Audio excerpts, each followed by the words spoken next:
आज तो विद्यार्थी ज्या वेळेला तो हवालदिल ज्या वेळेला होतो त्या हवालदिलपणामध्ये तो जातो कुठे, मग देवाकडे प्रार्थना करायची, मला नोकरी लागू देत,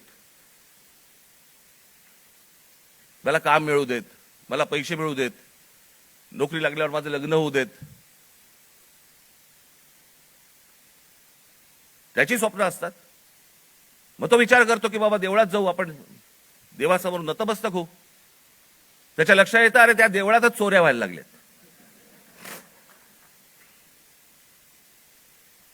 देवळात चोऱ्या. राम मंदिरासारखं इतकं भावनिक दृष्ट्या महत्वाचं असलेलं एक राम मंदिर उभं राहतं आणि त्या राम मंदिरामध्ये 1400 कोटी, आता नुसता जस्ट आकडा आलेला आहे, 1400 कोटी रुपयांची चोरी होते.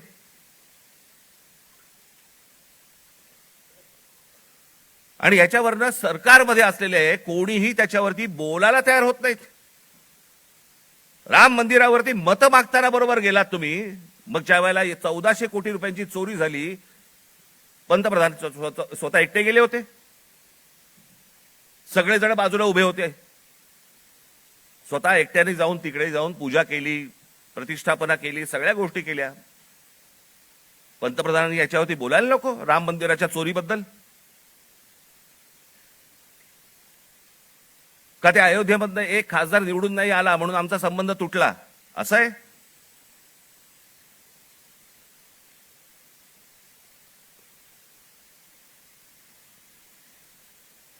आज तो हवालदिल झालेला जो तरुण आहे तो या सगळ्या मंदिरांचा रस्ते पकडतोय.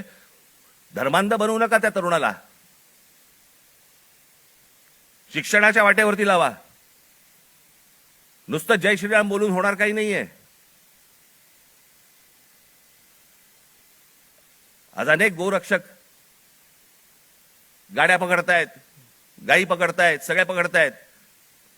आणि हेच आमचेच पंतप्रधान ऑस्ट्रेलियामध्ये जाऊन सांगतायत की बीफ एक्सपोर्ट मध्ये भारत हा 1 नंबरचा देश आहे. बीफ एक्सपोर्ट मध्ये ते कापल्याशिवाय होणार आहे का एक्सपोर्ट मध्ये आपण 1 नंबरचे? मग त्या गोरक्षकांचं काय करायचं? आपण करतोय काय? देश चाललाय कुठे? देश काय विचार करतोय? काय कशाचा कशाला ताळमेळ नाही. बस दिसली जमीन की दे अदानीला, दिसलं जंगल की दे अदानीला. आम्ही काही ह्या सगळ्या गोष्टींचे काय फक्त टीका करण्यासाठी हा विषय नाहीये. मला असं वाटतं ही गोष्ट परिस्थिती समजून घेणं गरजेचं आहे.